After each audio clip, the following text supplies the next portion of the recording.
Percent Podcast. Okay, we're live. This is Matthew, and I'm back with my dude Rizzle for another special interview on the Matthew and Rizzle Show. Anyone that's in NFT land knows that there's one thing that the space sorely needs, and that is a massive infusion of new blood. We need people that are outside of our echo chamber, finding out about the awesomeness that is NFT land. And today I'm really excited to speak with a co-founder of a project that is doing a lot to really spread awareness of NFTs and the power behind this technology. There's a really interesting project by the name of Cryptograph that is sort of like a platform for creating that allows icons and artists to create digitally scarce assets that are then bought and sold and whose sales go to benefit charities. And I'm really excited to be speaking with one of the co-founders today who goes by the name of Hugo McDonaugh. So really excited to welcome Hugo to the show and excited to deep dive into Cryptograph. Welcome, Hugo. Well, thanks for having me, guys. I'm very excited to get into it with you guys as well. Cool. So to get started, tell us a little bit about yourself, your background, and then we can get into the origin story of Cryptograph. Sure. So I studied ancient history and classical archaeology at university, which is a little bit far removed from crypto, you can say that. And then after that, I went and worked in banking and wealth management for a year. Became fairly disillusioned with that, and then found myself doing a master's in innovation, entrepreneurship, and management at Imperial College Business School in London. During that year-long master's, I met my two co-founders, Guillaume and Edouard. Guillaume, a really proficient French engineer, and Edouard, half sort of engineering and half business background.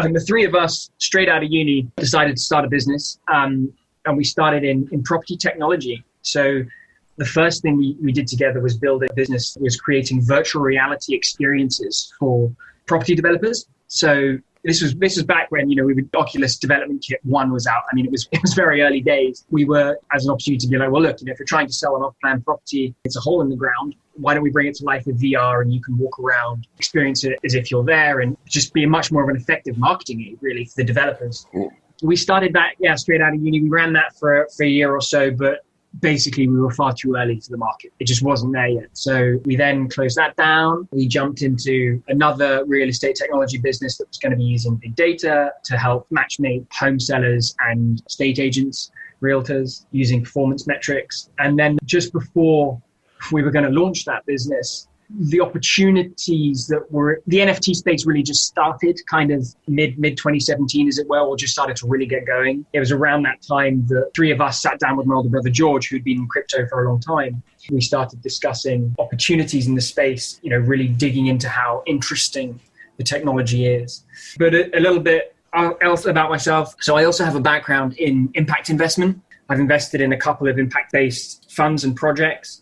And I'm a big believer in the idea of sustainable philanthropy and matching the motive for profit with the ability to deliver really long-term, measurable, sustainable impact. So that's a big part of my background. And then I've also been in crypto for the same amount of time as my brother George, actually. We discovered it on the same day, quite serendipitously. I then obviously jumped into the real estate technology world, but he stayed in, and focused on the crypto space, and he went through his journey and I was sort of going on my journey alongside him. And then 2.5 years ago, we came back together and was like, this space is just this NFT world is so interesting to me that we're going to have to do something in it. And so, that's a little bit about me. Cool. And then you want to get into the origin story of how Cryptograph came to be?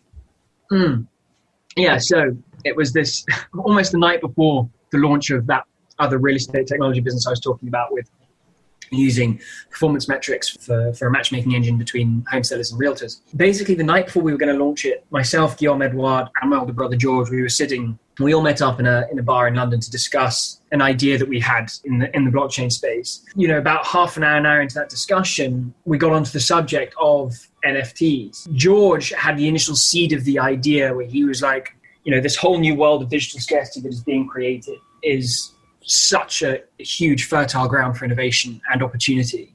It'd be amazing to even start with something that you collect in the physical world and bring it into the digital. And the initial idea that we had was, well, why don't we put autographs on the blockchain?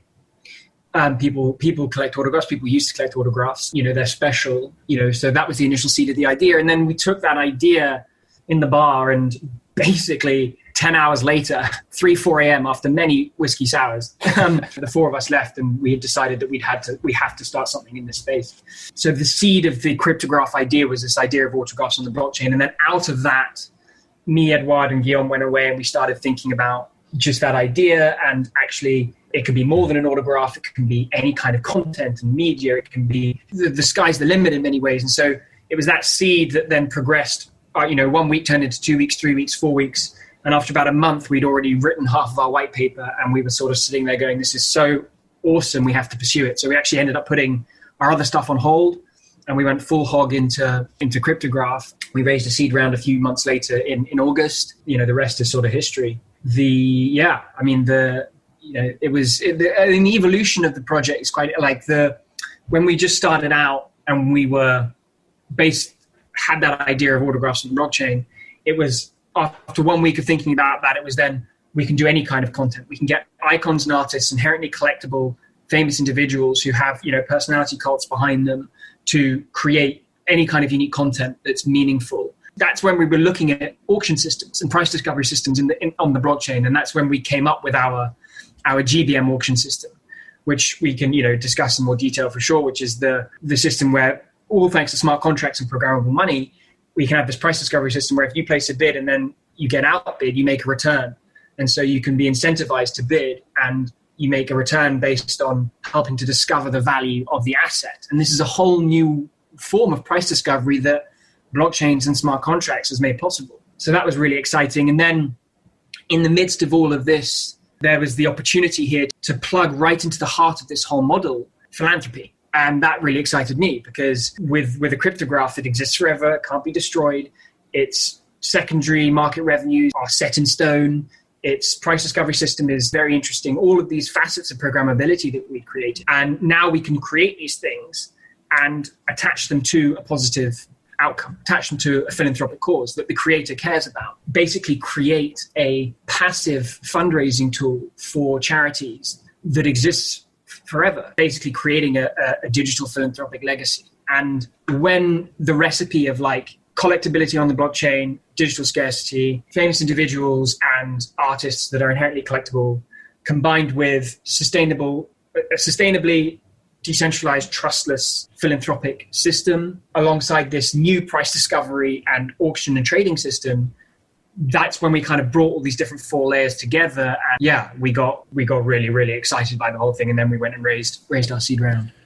Dude, you got a lot of cool moving parts going on. I mean, it sounds like you got a really innovative product and, built into an innovative auction system. What's for someone who's sitting here listening, they're like, all right, this sounds pretty cool. I'd like to explore this a little bit farther. What's the easiest way to get a cryptograph? If I get a cryptograph, am I getting something different every single time, or is it pretty consistent? I know what to expect when I get a cryptograph. And then I guess the third part is, where does that live once I have it? Totally. So the cryptographs are all one of one.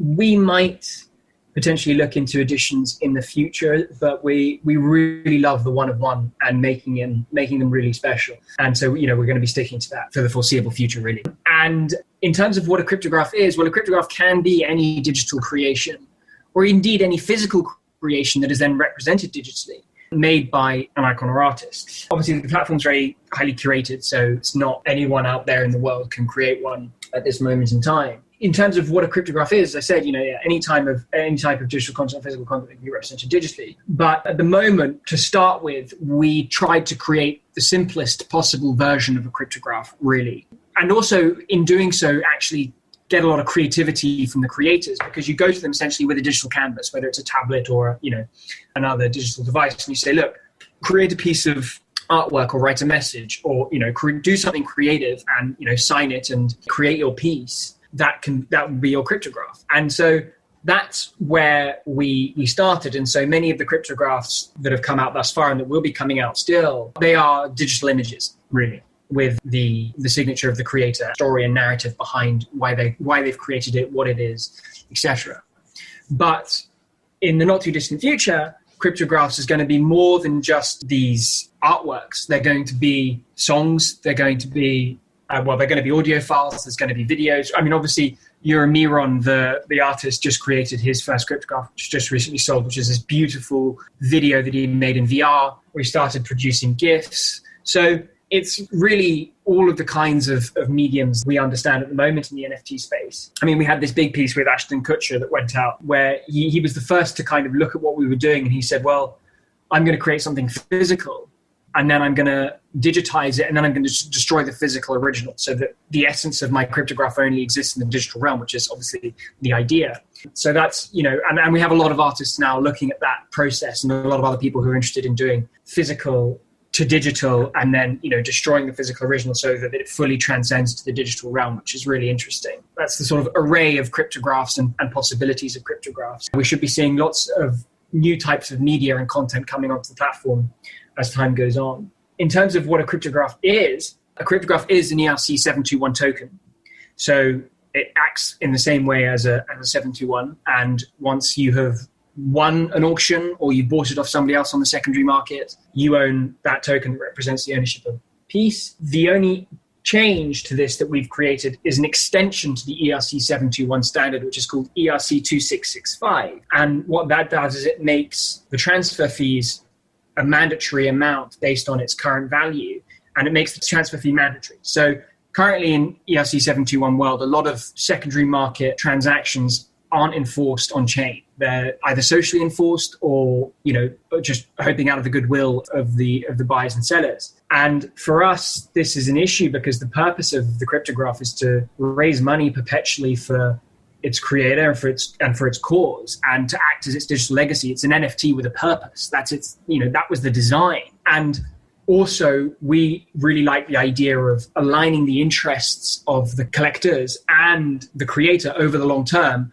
by having this long-term value sharing mechanism, this revenue share, enshrined in stone, because then the creator is incentivized to deliver long-term value to their asset.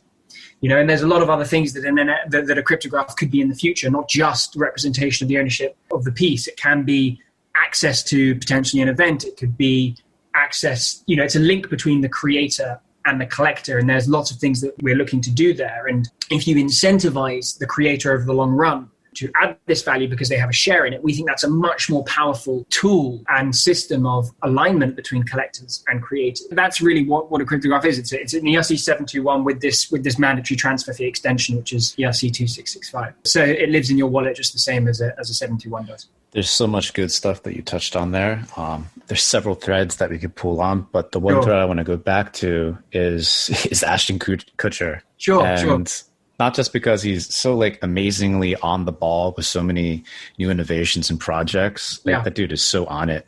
But I think the partnership and the ability to bring folks like Ashton Kutcher onto your platform and mint these cryptographs, I think really speaks highly to this really, really wise approach from my perspective of getting these icons, real icons, to engage with and mint NFTs, right, in the form of these cryptographs. Totally agree. And totally agree.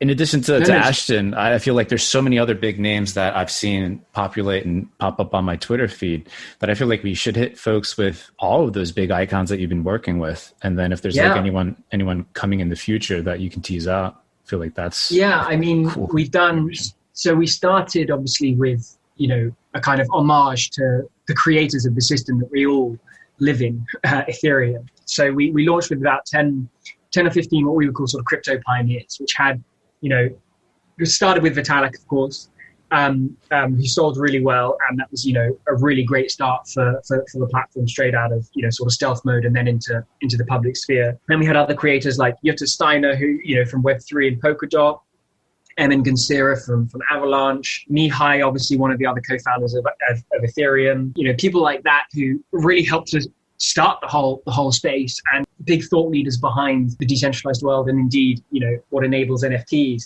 And so we started with that, and that was really, really cool and really successful, and we really enjoyed doing that. And we funded a bunch of different charities from that. A lot of them doing sort of decentralized open source grant giving, a lot of, Vitalik's went to Gitcoin, Jutter's went to Netzpolitik, which is a German organization basically pushing a free internet, open source and decentralization. Lots of really, sort of great organizations and nonprofits.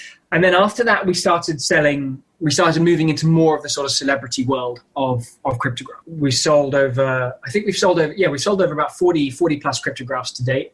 And that first kind of installment of cryptographs that came out after the crypto pioneers were, a mixture of celebrities. They include many different names. I mean, Danny Houston's came out recently, which is super cool.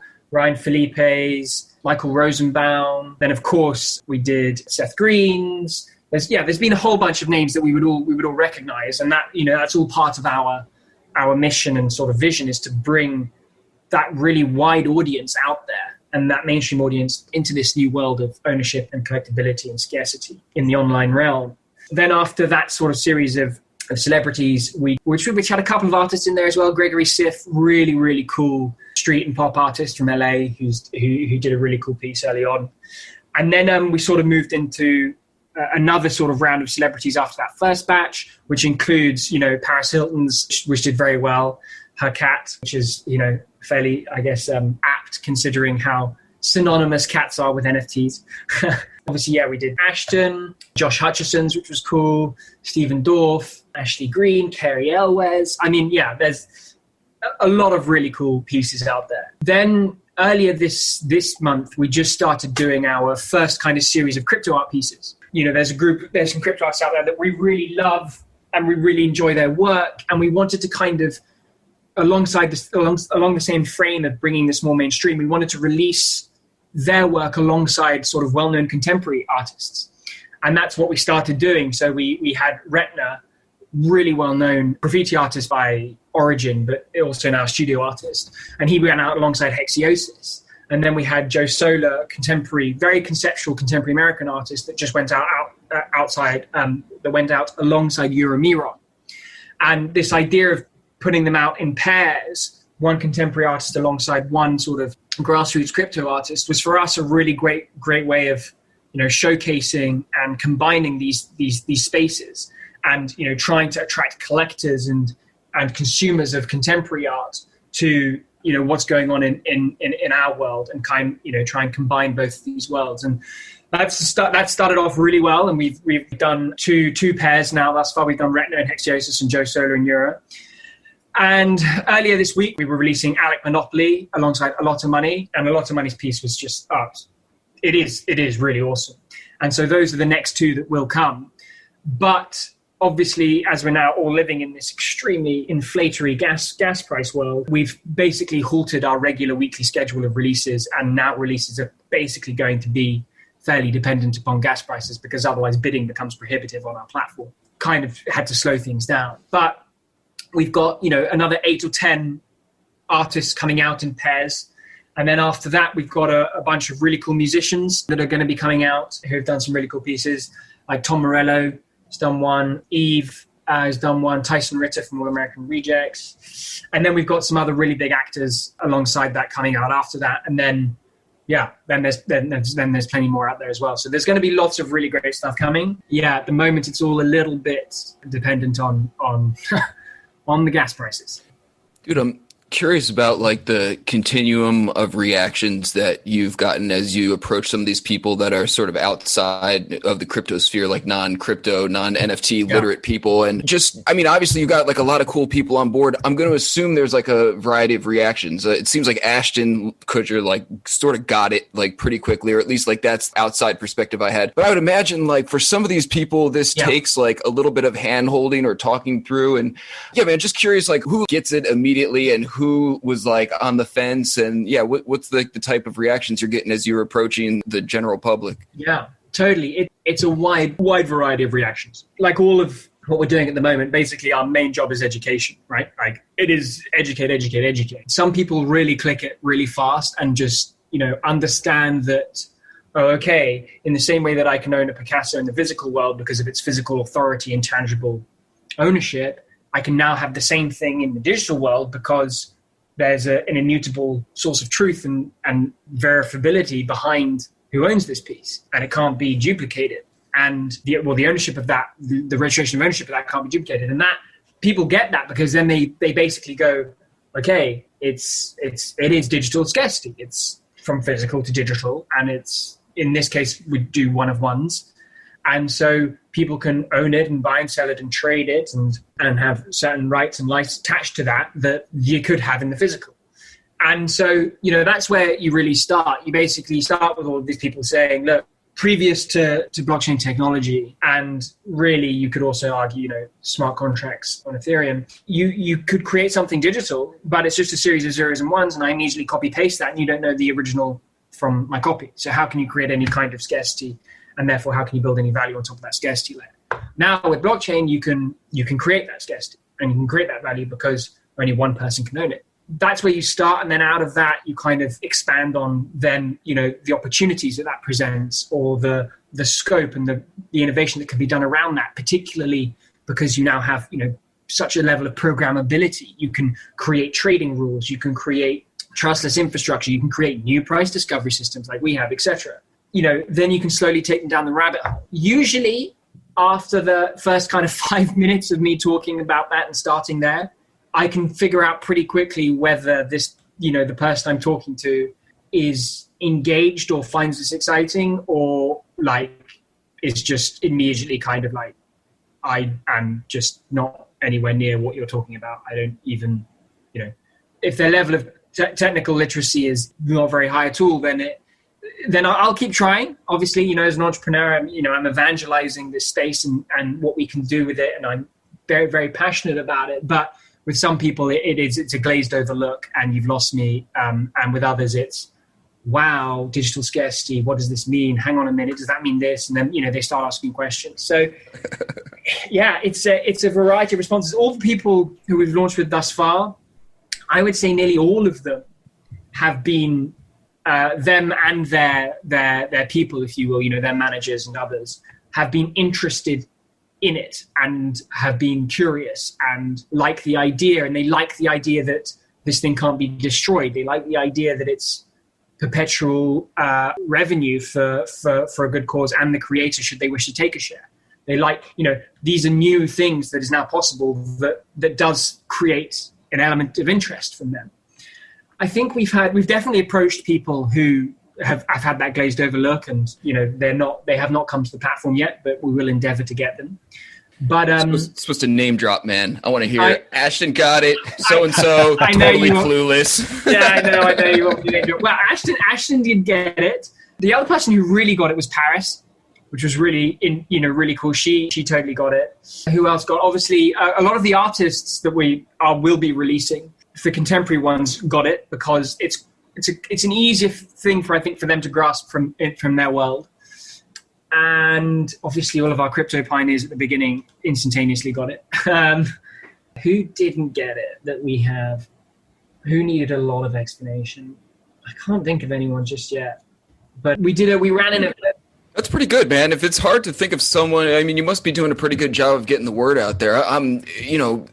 This is like an ongoing struggle in our space, just trying to pull people in from the outside. So being able to pull in, I mean, I don't think I could pull in as many like friends as family as you've pulled in celebrities who I would assume are, somewhat detached from a lot of the inner workings of a lot of this stuff. So that's awesome, man, that so many people, you've been able to convince so many people of the, importance of this space. Yeah, and I think a good place to always start is like, although the depth of what's possible is huge and really interesting, it's always good to start with, let's just try something. Let's do something with a little bit of curiosity, and we'll show you the power of this technology.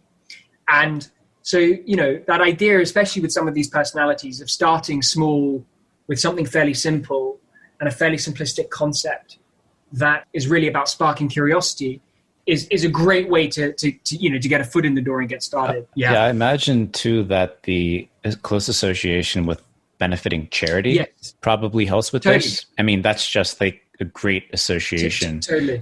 For anyone. Yeah, and then keep going. Yeah, no, it's just the other thing that does attract these types of personalities as well, of course, the philanthropic side, but obviously they get a lot of requests to do a lot of different things all the time. And, they have very sophisticated filter systems in place to make it very difficult to get them to do things. And the great thing about cryptographs indeed is that the concept to nearly all of them actually, of I can create something now that will raise money for my cause forever.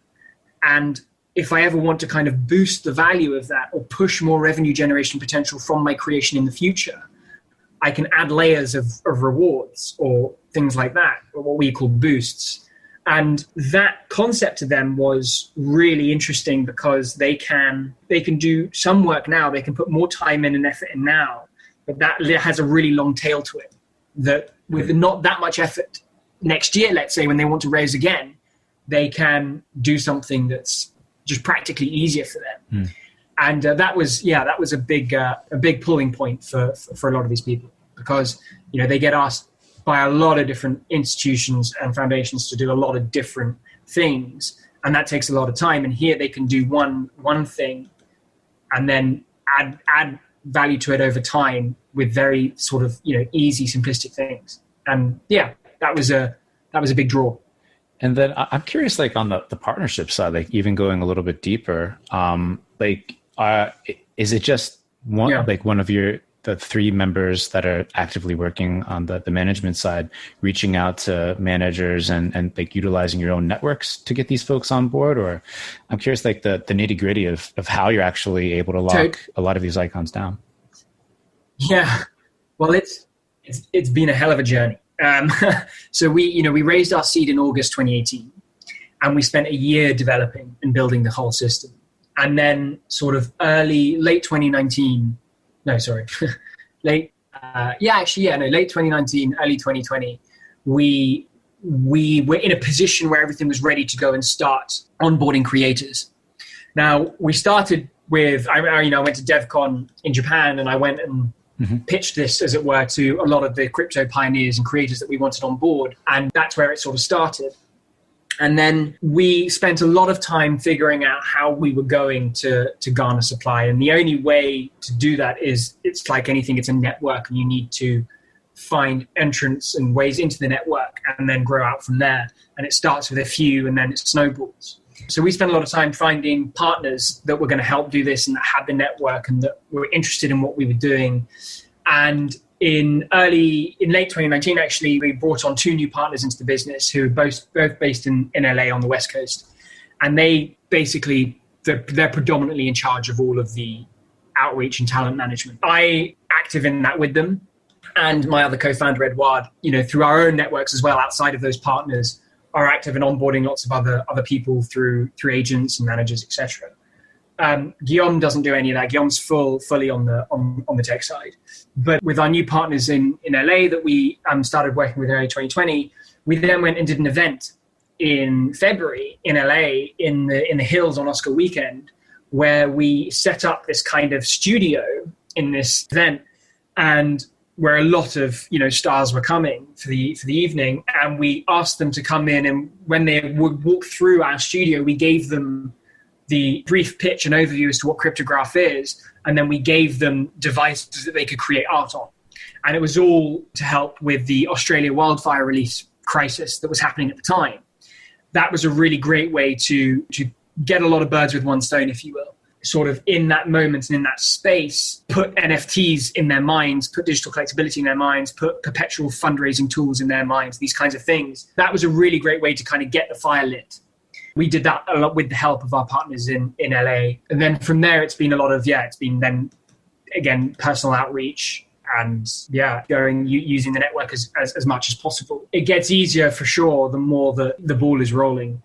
Before we had launched anything, it's only ever an idea. And you're having to put this idea forward and pitch it to individuals. And it's a lot more easy for people to just be like, well, no, I'm not interested, or, it's just an idea. But once we started selling pieces and it was out there and the platform was launched, conversations, would flow more freely, and it would be easier to sort of get a foot in the door. And so, that's kind of the roadmap that we've been on. It's been a really long journey, but once you can get that foot in the door and start making it work, it does get easier. Dude, are you aware that your people have not reached out to our people yet? I'm assuming that's like an oversight, or we're on like the short list, or something along those lines. But just a heads up, so you can let them know that we're available for the next lineup of cryptographs or whatever. 100%. 100%. No, all right, so you mentioned music, and it seems like this has it could go like a million directions. Yeah. Is there any other target demographic that you haven't mentioned yet that you feel like is a slam dunk for this kind of thing that you will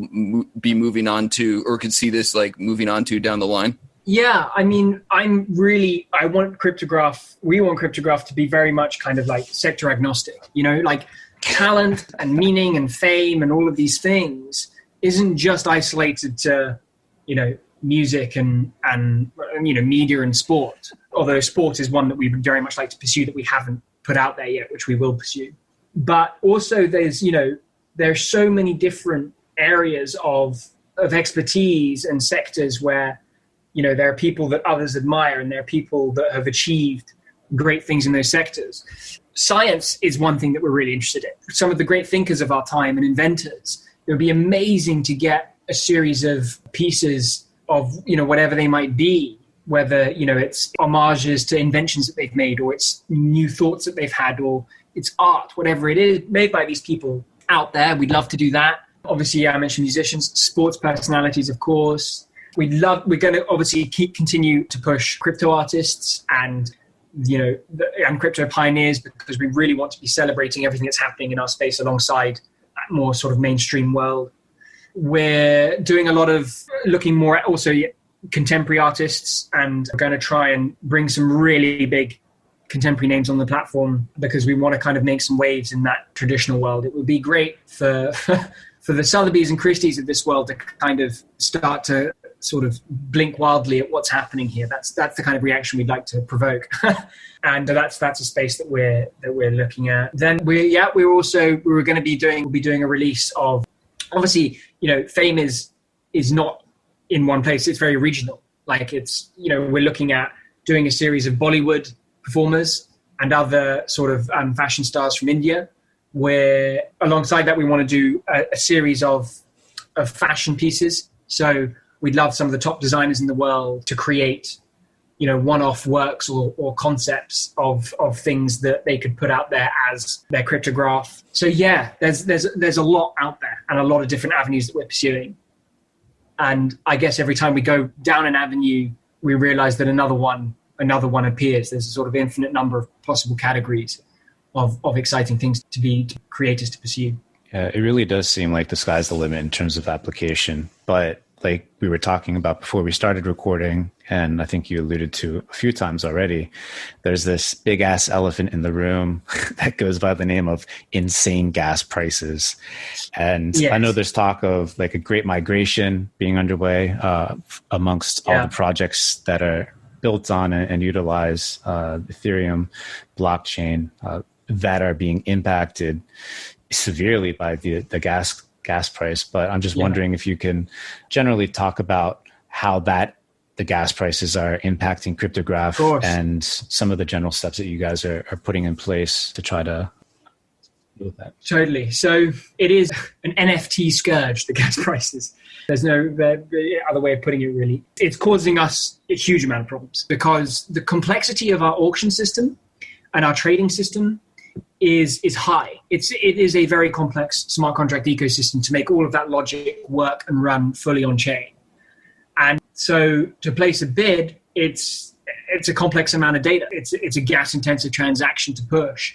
And so the cost of our bids are already more gas intensive than doing a swap on Uniswap or transferring just some ether between people. It's much more intensive than that. And so that coupled with parabolic gas prices basically makes bidding for us kind of prohibitive. At one point it was, when I think it was 500 Gwei for a standard transaction, we were looking at $300 to place a bid. I mean, that's, you can't operate. So we have I said before, slowed down release to basically when Gwei dips to a certain level where it's manageable and doesn't stop bidders from wanting to participate, we will launch something. That's how we're going to be going sort of at this moment in time going forward. But we had already been thinking about, Cryptograph 2.0 and for a while, and there's a lot of things that we want to layer onto the platform as well as solving for gas fees. And in the last few days, we've sort of almost come to a final decision on what that route is going to be.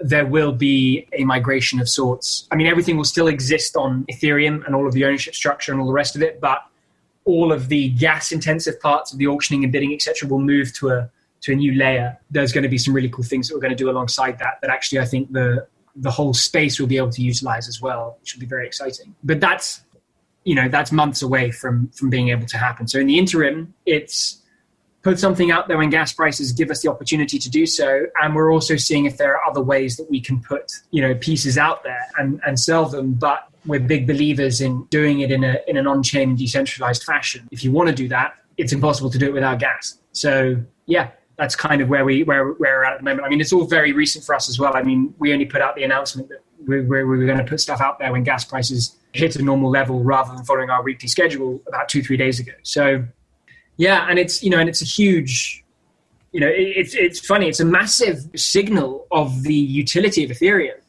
and DeFi and the boom there. I guess some of the yield farming is indeed very questionable, but nonetheless, it's a clear signal as to the utility of this system. And I just really hope that Ethereum can bring about their sharding and their POS system in time enough so that there's space there for an NFT shard to operate alongside DeFi. But I still think we're 18 months away from that. And in the world of fast-moving technology and startups, that's a very long time. That's a decade.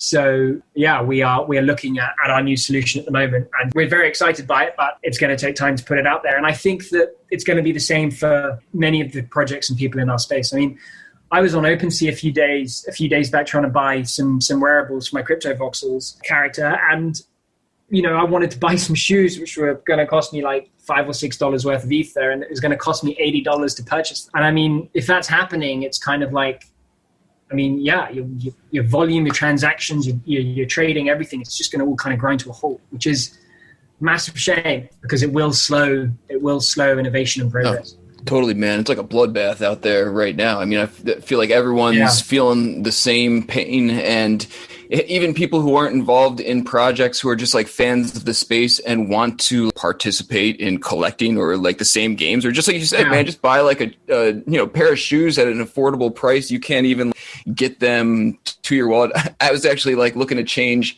outfits in Crypto Voxels, and just for me to send my thing from one wallet to another was going to cost me like $20 just to like, shuffle my outfit from one wallet to another. So it's bonkers. Totally. It is it's pretty crazy out there. And my medium, I also don't see it changing anytime soon, which is, to be the bearer of bad news, as it were. I mean, I see possible dips for sure. We've had dips in the past, even with, going from 500 down to 70 and then back up again. But I see the long-term trend here until we have POS and sharding. I see it being an upwards trend because, in my view, until it becomes like $20-$30 for me to do something on Uniswap, it's not going to slow the amount of transactional activity on those kinds of platforms, which is where all the energy is at the moment. So, like, to do something with Uniswap right now, it's what, $2-3, $1.50. It fluctuates obviously between there. Until that gets upwards to like 10x that, which means that for our NFTs, it's going to be 10x what it already is potentially.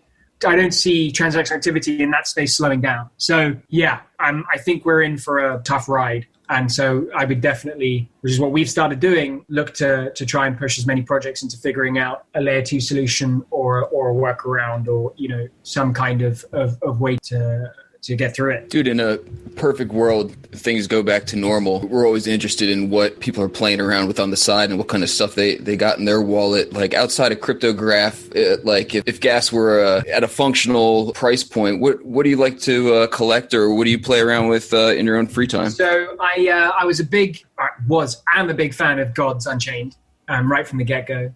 I used to play a little bit of Hearthstone myself. I enjoyed that. I loved the idea of owning my cards like actually owning them rather than Blizzard just taking them away from you whenever they feel like it, which is obviously in their power. I like the game mechanics. I've enjoyed playing it. Like I think the work they've done there, it's been really good. And for also mainstream adoption and their design, everything, I've been really impressed with that project. And so I'm a fan of that.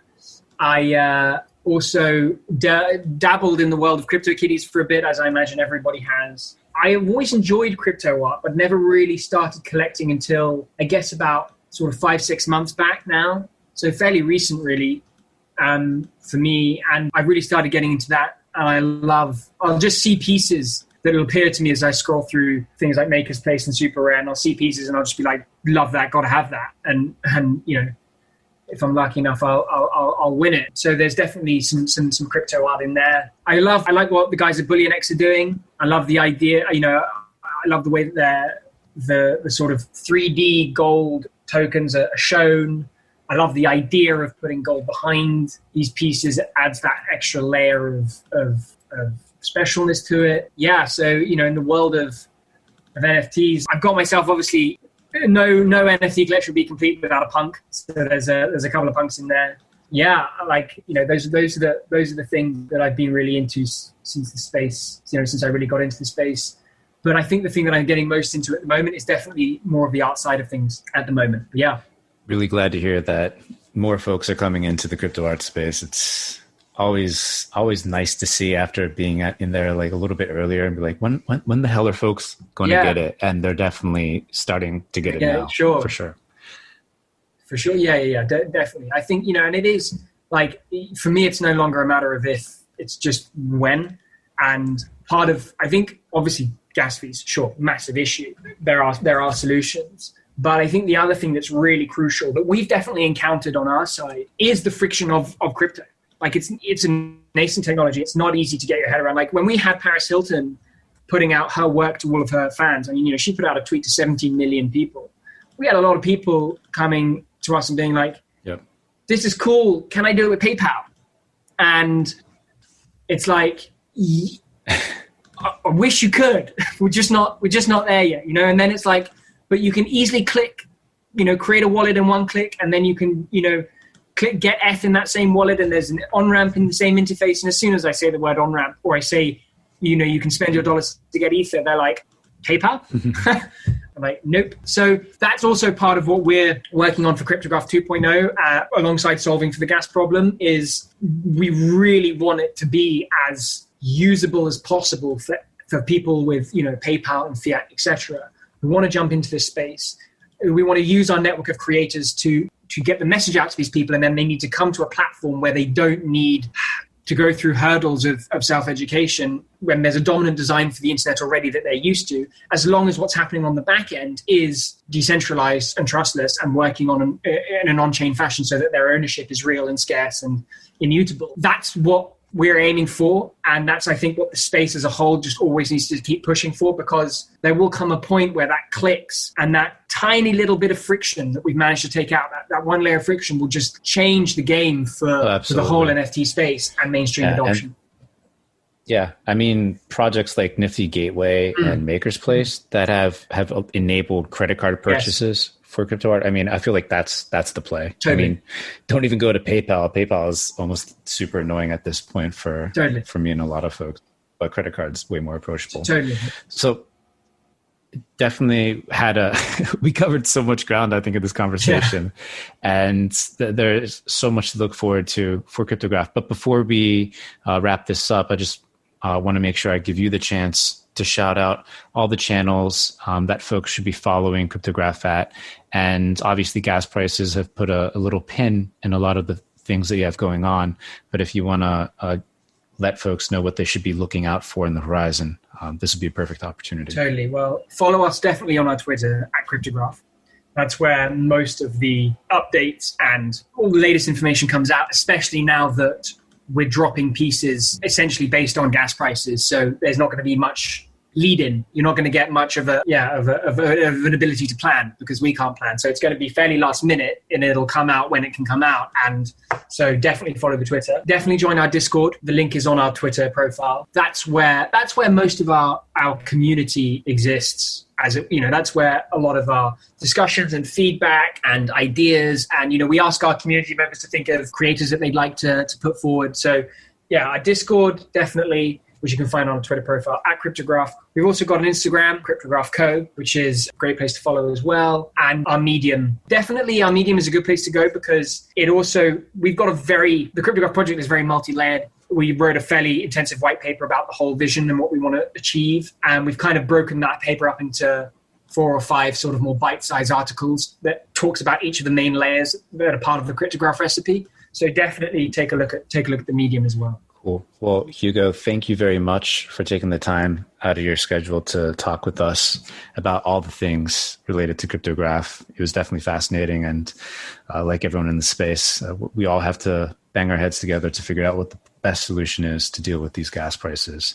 But in the meantime, keep your head up and keep creating. Totally. Well, thank you guys for having me. It's been a real pleasure. Definitely, it's time to kind of bandy together, as it were, and figure out how we move forward these fairly difficult times. Love it, man. Agree 100%. Cheers, man. Thanks, Cheers. guys. Bye. Bye.